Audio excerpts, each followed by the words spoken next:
Thank you all for being here tonight and listening to us tell you a little bit about Curiosity. So starting out with why Gale Crater? Well, here's a map of Mars. We've landed in 6 locations before Curiosity. Why do you need to go for a 7th? Haven't we been all over the planet? Looks kind of like a shotgun blast to me here in terms of the yellow marks. Well, Mars is a smaller planet than the Earth, but without oceans, it's got about the same land area as the surface of the Earth. And I travel a fair amount, more than I'd like to, but if I'd only been to 6 places on the surface of the Earth, I wouldn't know much about it. Let me give you one example. There's a place where I used to live in western New York called Letchworth State Park. It's called the Grand Canyon of the East. Fabulous place. But if I'd never been out west and didn't know about the Grand Canyon, it'd be kind of a different story in terms of where I might choose to go. But what if the rocks in the Grand Canyon weren't of interest, and the ones in Letchworth State Park, even though it's smaller, were?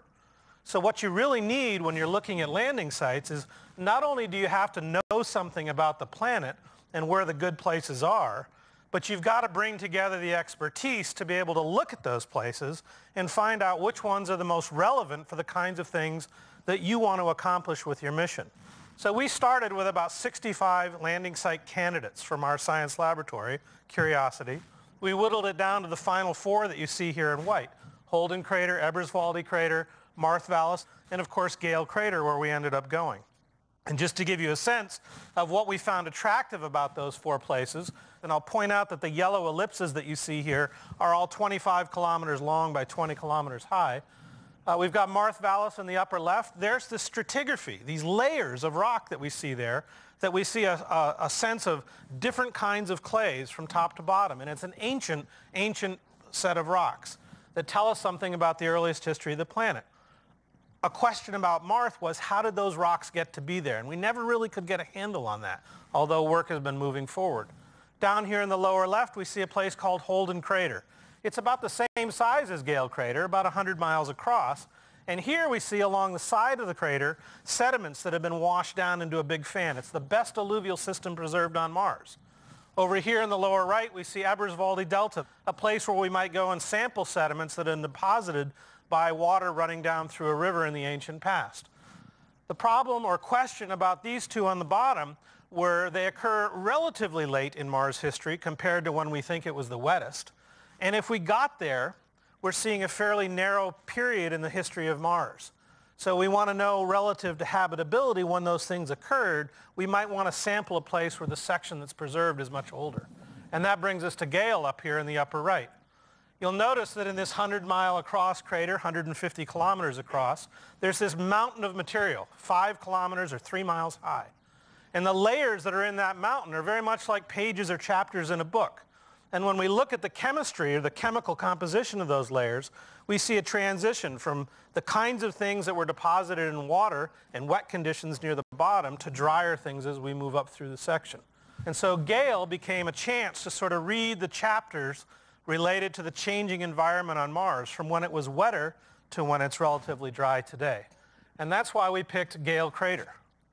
Gale Crater lies across this transition on Mars. What you see here is topography where the yellows and the reds are relatively high and the blues and purples are low. And Gale right there in the middle straddles this boundary called the planetary dichotomy. And what we see here already visible is this mountain of material, Mount Sharp. If we zoom in on the crater proper, we're looking across here towards the south. And on the north side, between the small crater that you see in the middle and the mountain, is about where we were planning to land. So we wanted to land and be able to drive directly over to the flank of the mountain, transitioning up between these layers of material, these chapters in the book telling us about the environmental history of Mars. But there was another target there, a small channel that runs down the wall of the crater. This is a closer view now. The top of the crater is now to the north, so I've turned things around on you. This is an image from the Mars Reconnaissance Orbiter. There's this incredible synergy between the cameras that we have in orbit and the pictures that we can take of the surface and the things that we can do on the surface to ground truth that data. This data, we can resolve things that are about 20 meters across. The camera has a resolution of 6 meters per pixel. And we can see that channel now coming in from the upper left and draining out into a fan of sediment. We call this an alluvial fan, and there's many examples of this on the Earth that we see in places, for example, like Death Valley. So this became a very important secondary target to the layers in Mount Sharp for our exploration. Well, here's the view from the surface after Curiosity landed. This is one of my favorite images from the mission because to me it's almost like you're standing in Death Valley looking up to the west at the Panamint Mountains and seeing this fan of material. You can see the bright outline of Peace Vallis, this channel coming down, and this sloping sort of deposit of sediment that's being laid down by that river at some time in the past. We're way down at the very far end of that where we landed with Curiosity. In fact, we weren't even sure if we were going to be on those sediments. Now here is an overhead view, this time from the high-rise camera, which can image things that are about 3 feet across. It has a resolution of about 25 centimeters or about a foot.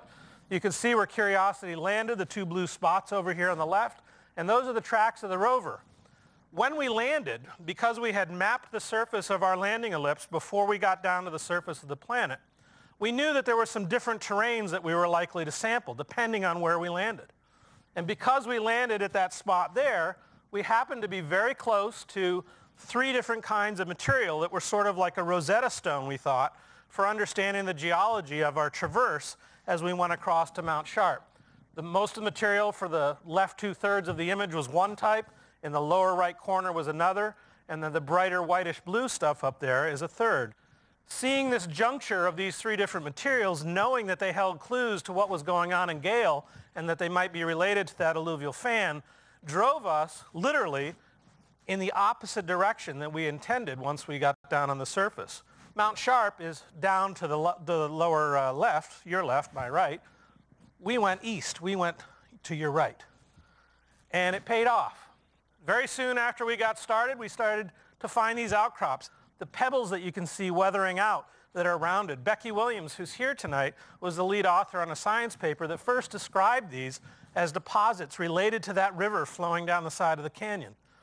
Now, in Death Valley, it doesn't rain very often. But when it does, that water comes out fast. And I can almost imagine when I see these sorts of things, you know, water up to my thigh kind of thing, draining across the surface, depositing these gravels. What an amazing and different place this must have been 3.5 billion years ago. We got into this place called Yellowknife Bay, and here's our dried up lake sediments. This is a mudstone. We drilled down into this rock. The rocks weren't red, they're gray. They tell us something about the conditions in the past. When we look at the chemistry, it tells us that these clays that are in here were deposited in conditions that were relatively neutral, that is, not too acidic, not too basic. But we've already sampled sediments washed down in a river and ancient lake deposits, and we haven't even gotten to Mount Sharp yet. So clearly the first bit of information that we got back from Curiosity really sort of set us on our ear in terms of understanding Mars as a planet and how it evolved. Since leaving Yellowknife Bay and these ancient lake deposits, we've been traversing across a landscape that's littered with sedimentary rocks. You can see some of those here in the foreground. And we've been sampling these as we've gone, trying to understand more about the relationship between sediments washed down in this river, Peace Vallis, and out onto this fan of sediments, versus the sediments that have been shed off the side of Mount Sharp. There's still kind of an uncertainty in terms of where some of these different sediments have come from and what their origin is in relationship to the timing of the formation of this big, huge mountain in the middle of the crater. But as you can see in this image, we haven't lost sight of Mount Sharp. It's always sort of been dead in our sights, and we're actually more than halfway there from when we left the Yellowknife Bay area. And in fact, we see images like this almost daily with Curiosity, and it reminds us exactly why we came here and why this is the goal. Because you can see the layers here that I described earlier as sort of chapters in a book. And you can see here how they transition from sort of darker and grayer layers near the bottom to lighter sediments at the top. And knowing what we already know about Gale Crater from our exploration of these lake and sediments washed down in the fan, we're very eager to get here and understand more about the evolution of the Martian climate as these sediments were deposited.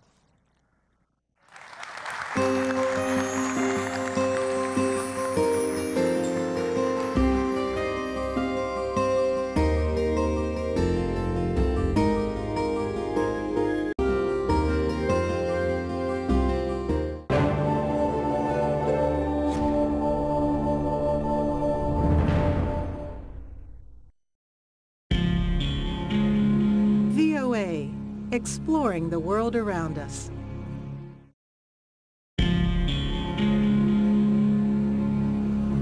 VOA presents the following National Geographic program as we continue to explore the world around us.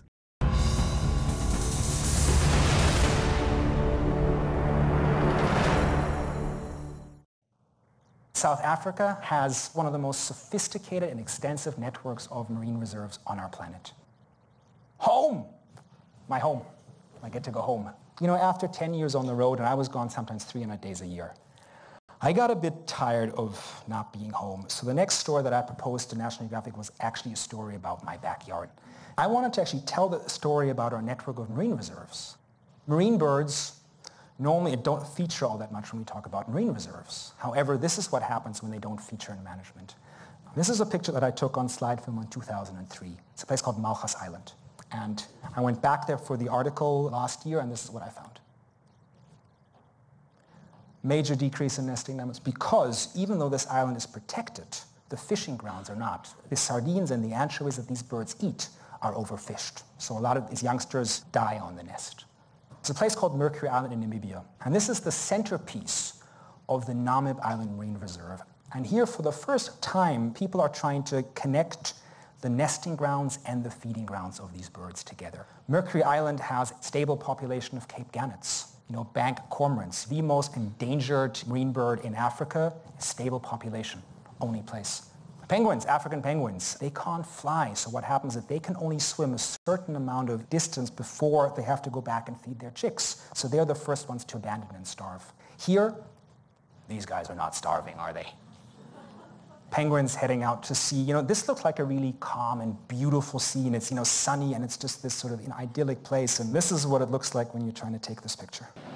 Water's about 5 degrees, and you're in this rock pool, and you're surrounded by massive Atlantic Ocean waves. And here's my assistant warning me there's a big wave coming. So I swim away from the picture, trying to save myself. Okay. False alarm.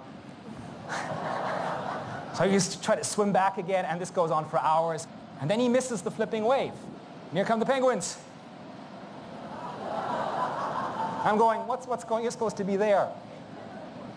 It's a little bit dangerous there because you get washed out to sea, you're done. So there's another wave coming, I'm shooting, and again.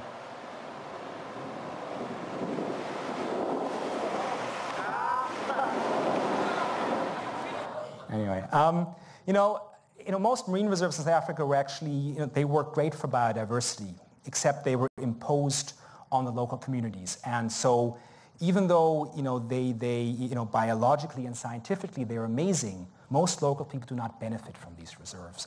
Thus, there's high levels of poaching, and there's actually a danger of these reserves being opened up to fishing because they serve no benefit to the local people who live next to them. And in a developing country like South Africa, you kind of have to marry the needs of biodiversity and people if you want to have any chance of being sustainable. So I was looking for a few examples where people and biodiversity coexisted together, happily. This is Ponta on the Mozambique-South African border. This is the only marine national park in Africa. And here, both sides of the border are protected. And these dolphins spend half their lives in Mozambique and half their life in South Africa. And now, because of this new arrangement of conservation, their entire habitat is protected.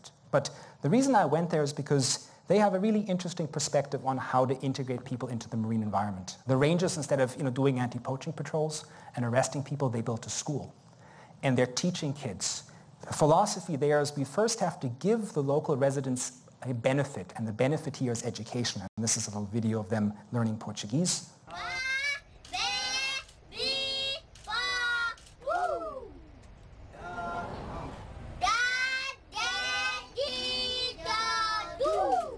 They also hold an immunization clinic, and a nurse comes out once a month. The adults love this service. Kids, not so much.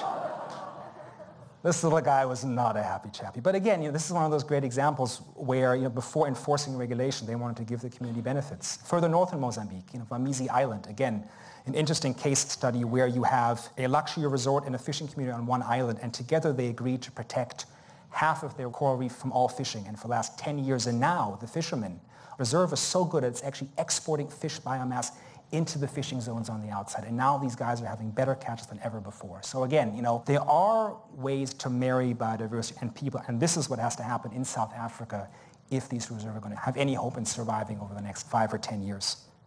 To end this evening, I want to kind of go back right to the beginning. This was one of my favorite books as a child, Under the Red Sea by Dr. Professor Hans Hass.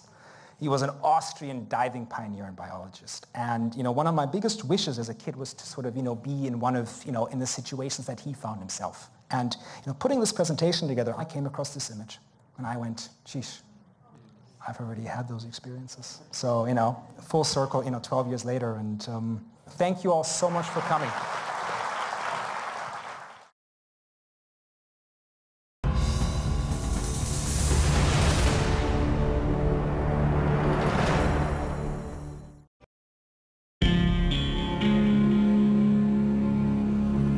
VOA, exploring the world around us.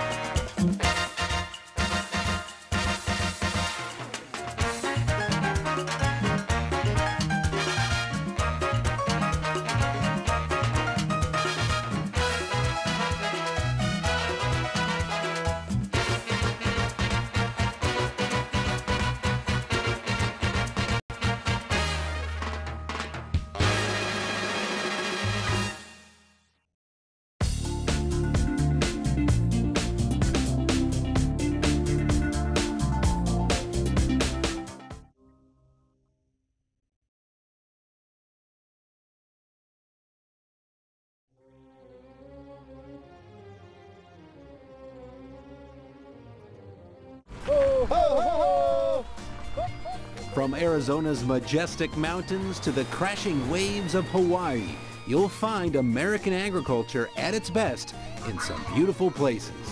Spectacular sights and amazing images all coming up on a special edition of America's Heartland.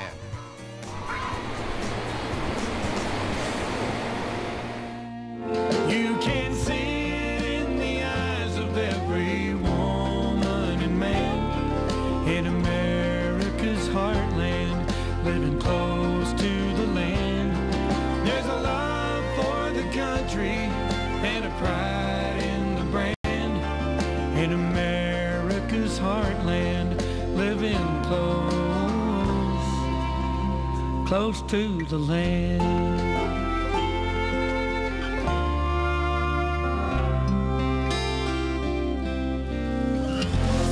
Hi, I'm Jason Schultz. In 7 seasons, we've captured some amazing images across the United States and visited some truly spectacular places. And that's where we're going to take you today on this special edition of the show. In a moment, more on the beautiful place that I'm at today. But first, I'd like to take you to the mountains of Arizona, where John Libertini takes us on an old-fashioned sheep drive.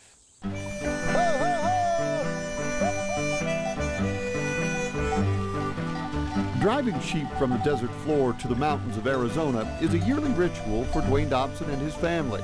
The 220-mile journey will take months along the rough and winding Haberino Sheep Trail. I'm third generation in this business. My granddad bought the outfit in 1929. Dwayne Dobson knows a lot about raising sheep, and he carries on the family legacy with an unflinching devotion. So like I say, it's tradition for all of Arizona. These driveways were established in the 1880s, before Arizona was even a state. Twice a year, the Dobson clan moves 4,000 sheep to and from the higher elevations.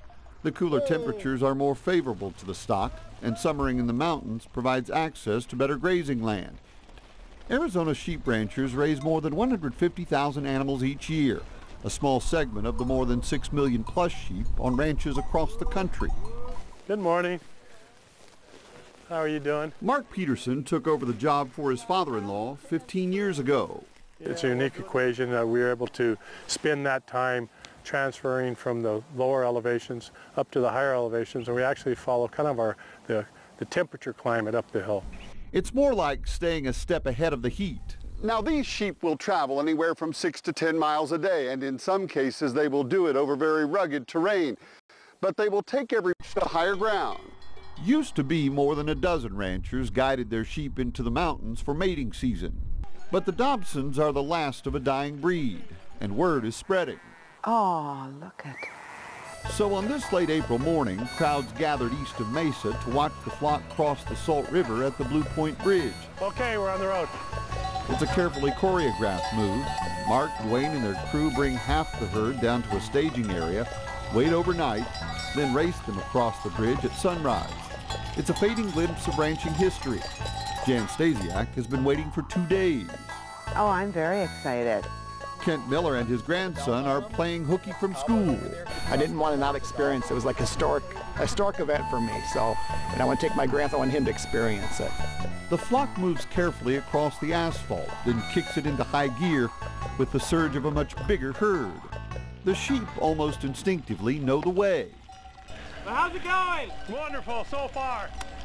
It could change in a heartbeat though. On this day, everything goes just as planned. Cross the bridge, make a sharp left, and a cloud of dust. It's a spectacle seen few other places in modern America, and one that leaves a lasting impression. It was very interesting that the sheep knew their way, where they were going. The leaders came right down and knew right where they were going to come through the gate. Retired school teacher Cindy Shanks has been following the Dobson sheep for 10 months. 1,500 photographs later, Shanks says she wants to write a book titled The Great Arizona Sheep Drive. It's history, and Arizona kids don't have a lot of history because we're such a young state, and this is important history. Some of this land is a short drive from urban areas, and development is slowly choking off access to these coveted trails. We were able to actually graze our sheep at different ranchers' farm ground all the way to where we got to our own property. Now you cross about 15 Home Depots, some Lowe's, and grocery stores. How long these annual treks can go on will depend on forces outside the flock. Encroaching civilization and redefined land use may shut down these pathways to the past. But Dwayne Dobson says, for now, the migrations will continue. The way the economics are, we're the only ones left. So I don't intend to quit here unless the pressure just gets too great.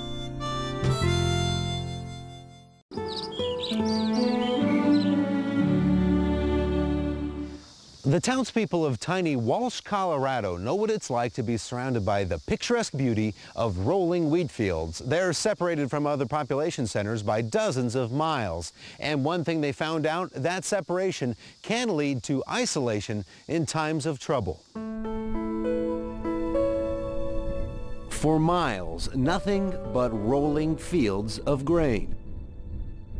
Southeast Colorado farmer Jamie Hume admits, when they say, are you out in the middle of nowhere? Yeah, you kind of are, right? We're out in the middle of nowhere. Yeah, not the end of the earth, but close.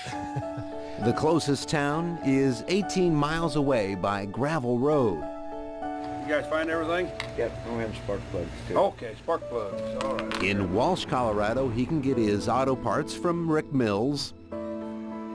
Errol Cook's crew can fix his truck at the repair shop. And I just had the one boat left holding on to it, which was left afloat. So. And walking down Main Street of this town of just over 600 people, he could easily bump into the mayor and his dad on their way to the grocery store. But what if something as routine yet important as a visit to the grocery store was not possible? It's something that Jamie Hume and everyone else in this small town don't have to imagine. In 2006, their little grocery store closed down due to economic reasons. The closest grocery store was another 20 miles away, and for Jamie Hume, that meant an hour-and-a-half round trip just to get groceries. An inconvenience initially for Jamie's growing family. Here, you'll like this. Here you go. But within months, something would happen that would turn an inconvenience into a desperate situation. A winter storm that changed everything. Stranded and snowbound, residents quickly realized that their isolation put them in a dangerous position. We have an aging population here, and these people, a lot of them can't travel and don't have the means to travel. Walk through Walsh's business district with Mayor Clarence Jones, past the abandoned storefronts, the broken glass, and boarded up buildings. What did this used to be here? This Another used to be empty a furniture store. Furniture when I was store? a kid. And you see why people started asking, are we losing more than a grocery store? Are we losing our town? Just tough for small businesses to make a go of It it in this is. town. You know, agriculture suffered quite a bit through the 80s and 90s. The farms grew larger, required less help, more mechanized, so small towns felt the impact of that. We dropped in population from about 1,100 to about 650 in about a 15-year span. Wow. But rather than sit back and watch the town wither on the vine, the residents took action. And that's when we came up with the idea of selling stock. And within about 45 days, we had raised $150,000 to purchase the property. In a town of 640 people, we have around 300 stockholders. I've got 5 kids, and I put $500 a piece in for each one of them. We just basically said we're going to put up an effort. If we're going to go down, we're at least going to go down fighting. With help from the local bank and a no-interest loan from the USDA, a few months later, the store reopened.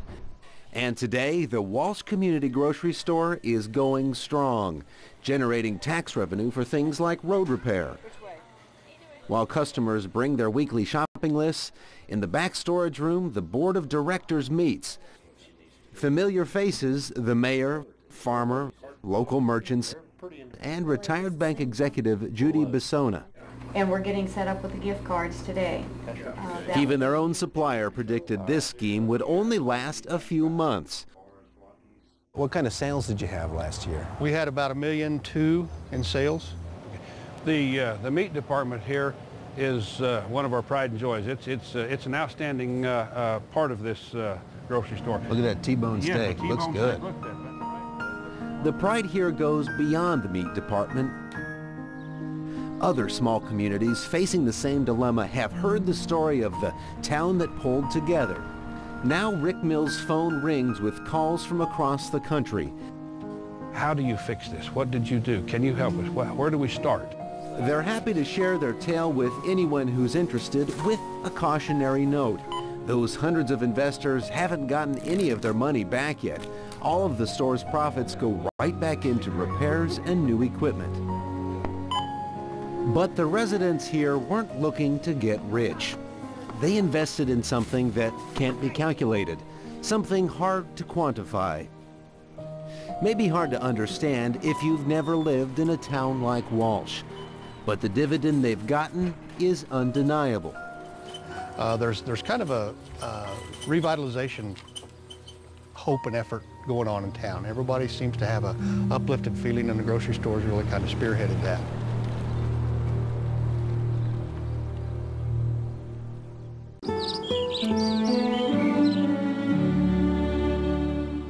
And now to the wide open spaces of North Dakota, where Sarah Gardner shows us how volunteers are working to restore some historic churches that dot that vast landscape.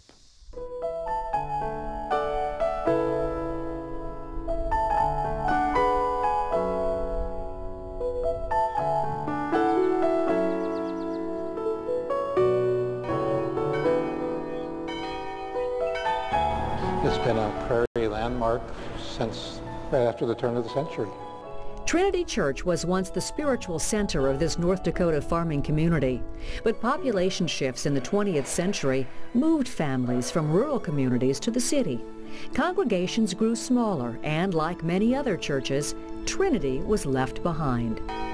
Of course, the building sat abandoned, giving in to the wind and the rain and winter, and just kind of fell apart. There were approximately 2,000 church buildings in the state, still standing. But Trinity's plight, and those of other churches, kindled a movement to save this part of America's rural heritage. So these churches were closing. We had a closure rate of about 10 churches per year. So we became very worried about what was going to happen to these buildings if the congregations continued to disband and close and move on to other communities. Those realities prompted a group called Preservation North Dakota to seek funds and